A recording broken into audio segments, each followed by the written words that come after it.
All right, friends, we're getting into our final phase of launching the public sale. And then after this, we're going to talk about what to do after a launch, how to take data and analytics, and why that is so important before we get into having actual sales conversations. So let's get into it. This shouldn't be too long of a video.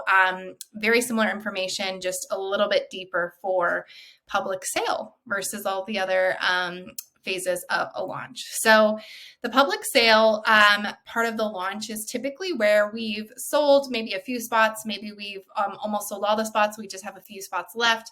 We're closing up the rest of the launch. Maybe we have just raised pricing from pre-sale to the public sale price. And essentially, this is just the part of the launch where we are holding all of the energy and we are making sure that we are continuing to show up. We're taking data. We're seeing, for the last little bit of the launch, is there anything that we need to do to increase momentum? Is there any, little tiny pivots that we need to make? But essentially the vibe here is we're here, we're ready to go. We're assessing, objections. We're using that to help us create content and take data. And we're tweaking anything if needed. Not major tweaks, because it's important to remember that any major change in your strategy in your business can take anywhere from 30 to 90 days to really see results from. And so again, when I say tweaking, we're not like majorly changing your strategy, but we're just taking data from the launch to help assess what we should talk about, what's really working and what's not working. So just some important information here, very similar to the rest of the launches. 2 to 4 weeks is a great time period here. I used to feel like I needed like excessive amounts of time for launching. And now I find that I really don't need any more than about a month and a half. I used to be like, oh my gosh, I need like 6 months to like fully, get all of this together, when in reality, our audience can get a little bit bored. And although like taking longer times for launches is not bad at all, I'm finding that a little bit quicker speed as my audience grows is actually really helpful. So maybe that 2-week mark might be the sweet spot for me. And just remember that you typically just raise the pricing kind of depending on like which style of launch you're taking. If you are doing some sort of like masterclass or pre-sale, obviously like we've taken through all the phases, then we have just raised our prices. Sometimes you might find that you want to play around with not raising the price and offering some sort of little bonus or some sort of extra, time with you, or maybe you just don't want to do changes in pricing at all. And this is something that, again, we want to assess for our business, like what works the best for our business to create momentum with our audience. Also, what works best for our audience as far as buyer types. What are we finding that people are converting quickest through? So just remember to keep the momentum high during this time and support yourself. I always tell people like, service providers that I'm coaching in my different offers to make sure if they are supporting a CEO through a launch during this time, that they really help them stay, not necessarily like high vibe, but stay just really like holding the energy throughout the launch, and not in the sense of like, oh, you're not going to see sales, but in the sense of like, some people can tend to get a little tired, especially during your first launch. This can be a little bit scary. And so just making sure that we're all, keeping spirits high and just remembering that no matter what, we're going to be successful. The buyer types during this time period are typically expressive and analytical buyers. They love this phase. Analytical buyers, because at this point we've dropped a lot of details. We've shared a lot of testimonials. We've shared a lot of, just things in general about the program or the offer. And so this is typically when you'll start to see them having analyzed all the data and seen all the facts, converting. Same thing with expressive buyers. They really love to see all those cold hard facts. And so this is a great time for them to convert. And this is why I want you guys to analyze, your launch as well too, because if you're finding that people are converting more so during the actual public sale part of a launch, then that might inform how you do your next launch. Maybe you don't offer a pre-sale discount. Maybe you find that there are certain content pieces because of the buyer types that you have in your audience that really work. And then we don't have to work harder. We can just work smarter, right? And so this is something that I really want you guys to notice throughout the launch. When are people converting? What's converting them? Why are they choosing you? These types of details and data are so important. And we're going to go into why later and do a whole module on that data and analytics. But again, this just helps us work smarter and not harder. And then again, we are utilizing data throughout the launch to market and sell. So literally all I mean by this is if I get a question in my DMs, let's say, for example, my last launch, I had a lot of people that would come into my DMs and say, hey, I'm a service provider and I'm an OBM, I'm a VA, I'm a social media manager. Is this offer right for me? And prior to that time period, I hadn't done a lot of like, hey, this is for you if, you know what I mean, type of content. And so I realized that I was missing, there was a little bit of a gap in my marketing, a little bit of a gap in education around who my offer was for. So I can take those questions, utilize that as data, and realize that people need a little bit of more information about who my program is for, what it transforms, who exactly should come inside, right? And so that gave me the opportunity to go ahead and create emails, to go ahead and create content on my stories, to go ahead and sell specifically to that type of entrepreneur because I was getting those questions. Same things with, other questions you might be getting. It just gives you information as to what you can share on your stories and emails that you can create and objections that you can handle in your content. And we'll talk a little bit more about that later. But this really helps us inform our marketing even more so throughout the launch. And I think another thing I was just going to note here as well too is that, when you are going through a launch and you're having people sign up and you get information from them, they fill out your application or, you're having conversations in the DMs. That's also great market research to literally copy and paste or take a screenshot of and put somewhere in ClickUp or put somewhere in a Google Doc or Drive or folder that you can access because that's direct information that you can then use in your marketing. So let's say, for example, someone says, like I had someone recently say to me, I feel like I've created another 9 to 5 in my business. I don't have a lot of time to work on my business, so there's no way for me to scale. And if you guys, watch my content, you'll note that I specifically start speaking to that because I'm literally taking word for word how people are feeling in my audience that are great for my offers and have been qualified, right? And so this is something that I want you guys to get comfortable and used to doing because we don't want to make any sort of decision in business when it comes to strategy without the data to move forward or without the data to back that. We don't want to be just doing things. And this is what allows us to, again, work smarter, not harder, to work less, to understand what works for our audience so that it's quicker and easier to market and we can just focus on connection and community building, right? And so overall, this just makes our lives easier. Again, we don't want to be just doing things in business just because, and you might have to for a while, but we do want to take data and just remember that things do take about 30 to 90 days to really see and implement the results. But overall, we're always taking data. You guys know that I'm very feminine as far as like the mindset side of things, but when it comes to strategy, I'm very, very masculine, data driven. And you guys should be too in your business because we're running like a literal business, right? So we want to be data driven. So overall, what's happening behind the scenes during this phase is we're really holding the course throughout the launch. That's all this time period is we're just finishing out the launch. We've raised the price and we're just closing it out. We're filling those spots. And this should actually be just a very exciting time during the launch as well too, because we're starting to reap the benefits of like everything that we put together into the launch, right? And so behind the scenes, we really should be working on selling every day, gaining further visibility, activating people to buy, which we'll talk a little bit about later, holding the momentum through the launch. So, staying consistent as far as selling, staying consistent as far as showing up live, just really holding that momentum, continuing to show up.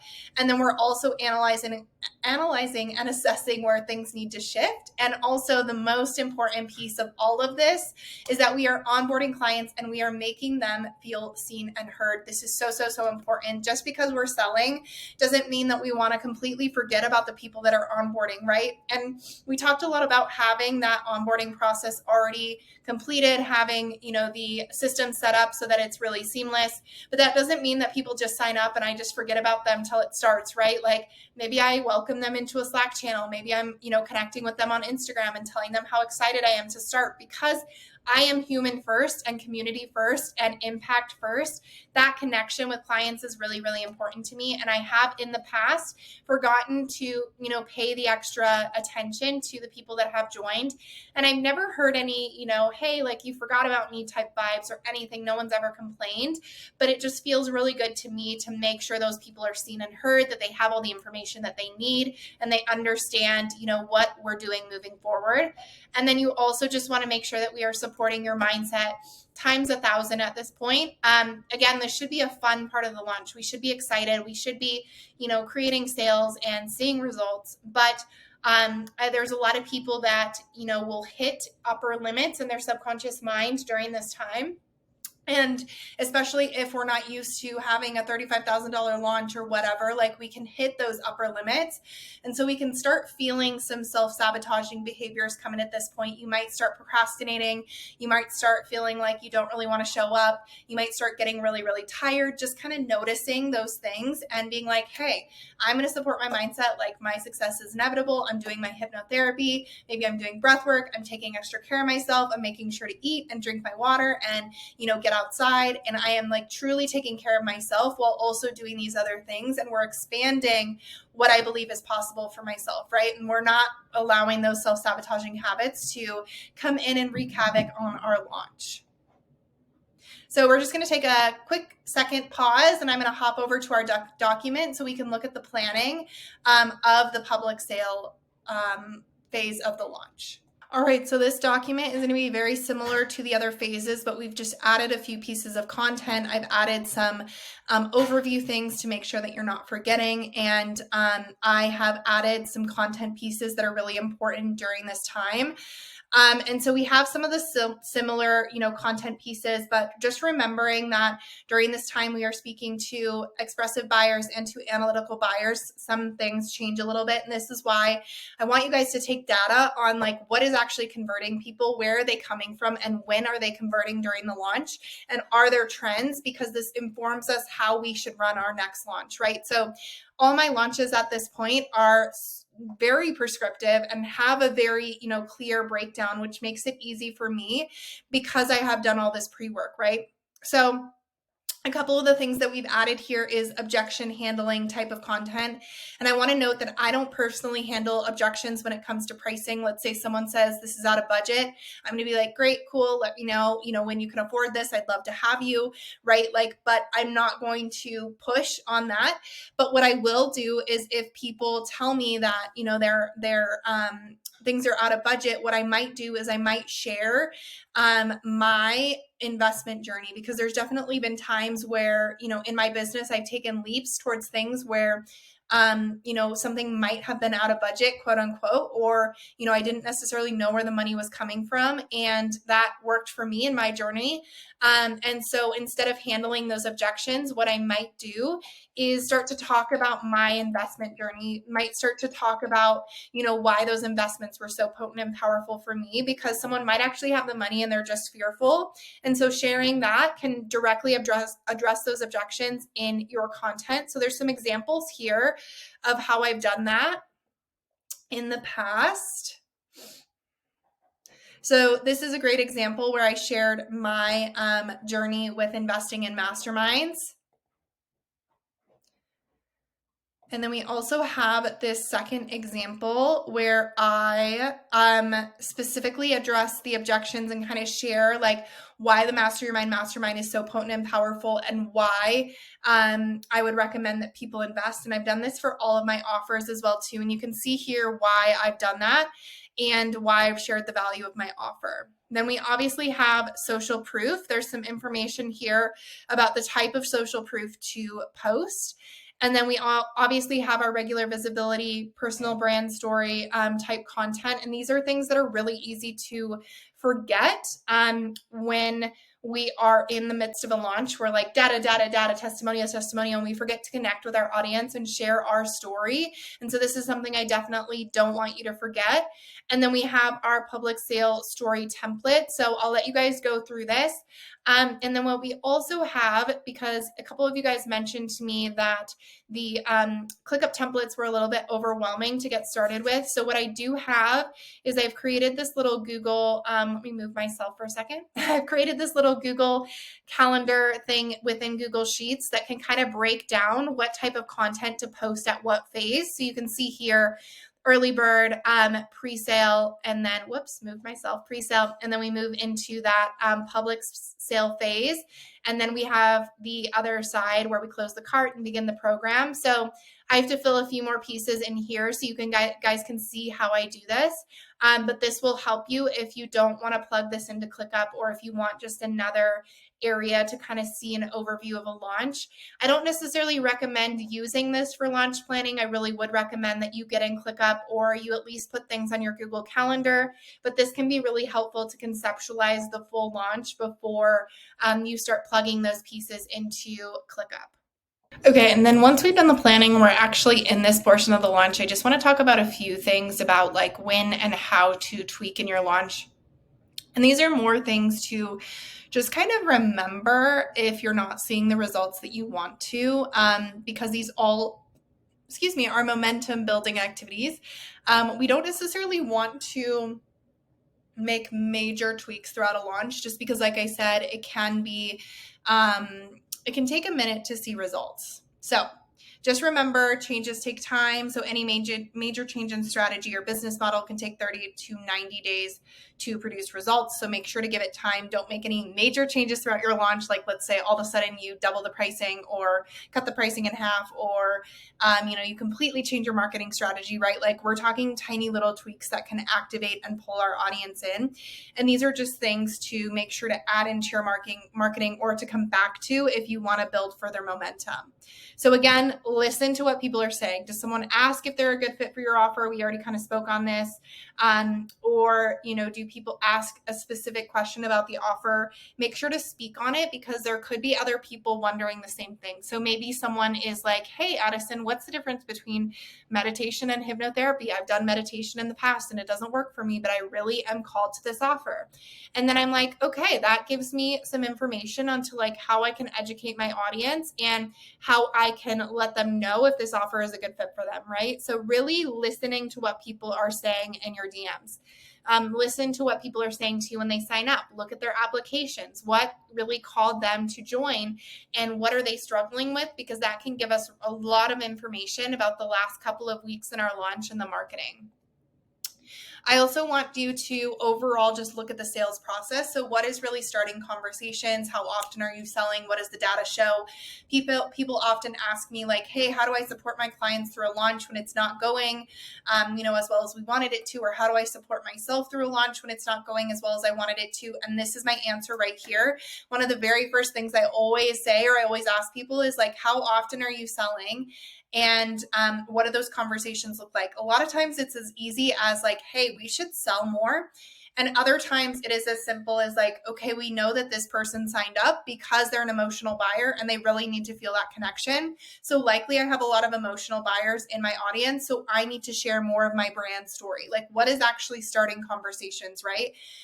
Do people all of a sudden start showing or signing up once you start giving a lot of testimonials or case studies, right? And then we know, okay, they might be more analytical or expressive. So let me look at that process and see what is really starting these conversations, how often I'm selling, and what the data shows in this process. We are going to have a training on actually handling DM conversations. So look out for that, but this is just something to keep in mind. I also want you to think about creating activating content. So depending on the buyers in your audience, this might look different. So example is with my analytical buyers, actually showing the data of like, this is how much money you are losing on, or this is how much, pulling back to their desires. This is actually what you're losing on. And here is a case study on why. Whereas an emotional buyer, it might be more so sharing my brand story and why I do what I do. Amiable or expressive buyers might be more so sharing like how this impacts their clients and how this impacts other people around them, right? And so we want to look at what actually activates them based on our buyer types again. And that's going to look different for each buyer type. If you need to go review the buyer types, if you need to, again, assess more data and see what your buyer types look like, that's totally fine. This is why we go through a full launch and pertain to all the buyer types so we can pull this data. I also want you to remember to always come back and share your brand story and why. It can be really easy to forget to share your journey, your mission, your values, and why you do what you do when we're going through a launch, because we're so like data, data, data, testimonial, testimonial, testimonial. Maybe people don't want to see another testimonial, and what they actually want to see is why you created this offer and why it's so impactful for you, how these things have shifted, your life, how these things have shifted your client's life, maybe telling a vulnerable story about how you got to this place and why you created this offer, or a vulnerable story about any sort of results that are coming from this offer that you have, right? And so coming back to your brand story and why, I think this is so, so, so important, especially when we're looking at creating a personal brand versus just an Instagram profile. So we always want to be sharing brand story. We always want to be sharing and getting vulnerable about our why and why we do what we do and our full mission, right? And then I also want you to get used to bragging about yourself. This is something that was really hard for me to do for a very long time.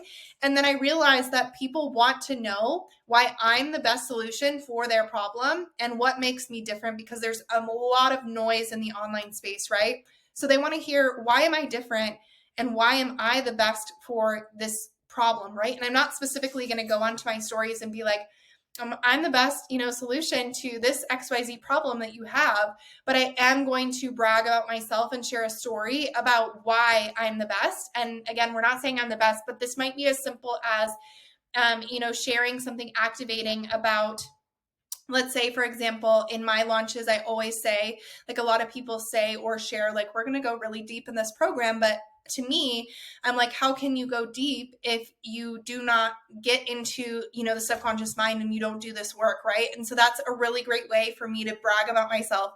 Another great way is to share my wins, to actually take my audience along the journey and be like, this is why I'm incredible, because I've done all of these things, or because I've overcome this myself, or my clients have overcome this themselves. So we just want to make sure that we're always like, we're bragging about ourselves, like we're hyping ourselves up, and the audience is like, oh my gosh, like you're excited, I'm excited, like this is the best thing. You think so, I think this too. Like, we really want to get that energy on board and get used to like bragging about why our offer is incredible. And then another way that we can increase this momentum or tweak things if we're not seeing the results that we want is to go live. Just remember that things like live pitching your offers or going on your live and explaining your offer and what you do gains further momentum and can be a great addition to any launch. We can forget to do this. And like I always recommend to people, I've had people say, okay, I have like a week left in my launch. I want to finish this out strong. I could fill more spots. Like, what do you recommend I do? And I'm like, go live every day. Talk about your offer and, why this offer is so incredible. Talk about your transformation. Talk about, what happens behind the scenes in the offer. Then go live again and talk about a client story or transformation. Go live again and share about your brand story. Go live again and, share some activating educational content, right? Like that is going to build momentum. And this is something we can always fall back on to connect with our audience. And then I also just want you guys to remember to make this all your own. We're taking a lot of data, and I'm going to share with you obviously how to do that. But overall, my launches should not look as prescriptive or like the exact same if we break it down as yours. Launching isn't prescriptive, and what works for me might not work for you. So we want to notice things. We want to take data. We want to understand. We don't want to be just sending out random emails and not knowing that they produce results, right? We don't want to just be creating random content and not knowing that it creates results. There might be something that we need to shift. We might need to go back and do more market research. After a launch, we might need to take further data. We might need to have conversations with current clients and understand, okay, you chose to work with me because of what reason? Cool. That's something I can speak on, right? We want to be noticing and taking data. We're not just like doing things just to do them.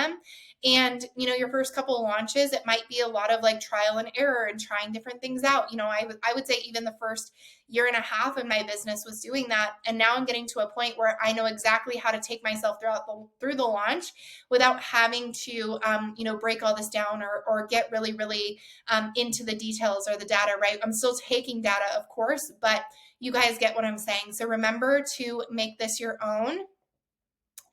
And then as we close the cart, I just want to say, don't forget to make your launches fun. Having fun with your launch is the biggest thing. We want to have fun. So just as an example, maybe I've seen people dance for every person that joins, or do something that feels fun for you. Maybe it's something totally different that expresses your personality. Maybe you go get a Diet Coke every time someone joins. Maybe you take yourself on a walk. Maybe you put a sticky note up, whatever feels good for you, but something that it brings that excitement and momentum. What feels good to you? And then I also want you to make sure that you're focusing on the client experience. I already mentioned this, but this is so, so, so important. I need you guys to make sure that you've had communication with the clients that have joined, that they know exactly when the program starts, what the boundaries are, what the details are, how to communicate with you. This is really important because we want to start off, this is like a first impression with a client, right? It's like a first date. So we want to make sure that it's really, really beautiful. And then celebrate all wins, big and small. Even if you get 2 people in your, program, support those 2 people like you have 50 people in there. Support those 2 people like they're your one-on-one clients. Give them your all. We're celebrating every win, big and small, because all of those small wins will come together to create massive momentum and massive big wins. And then also we're just remembering to look at taking data and analytics post-launch, which I'll give you guys some templates to do so. And then don't forget to use countdown timers to close the launch. So making sure that we are consistently letting people know you only have this much time. We have X amount of spots, really creating that urgency. This can be something that we forget. We also can forget to poll our audience, or to ask our audience questions, or to get our audience engaged. We want to make sure that we're still connecting with them. So don't forget this piece. Our next couple of modules will be about having DM conversations and sales conversations, and then also about that data and analytics post-launch. So we know, can take that data and can move forward working smarter and not harder. So I hope you guys enjoyed this. I'm super excited to get you all this information, and I hope you guys have a fantastic launch. Don't forget to send me everything over. Send me everything that you've broken down. You can even share your ClickUp templates with me as we're planning out the launch. We can plan it out together to make sure that it is customized to you and your business and your audience and your buyer types. So thank you guys. We'll see you soon.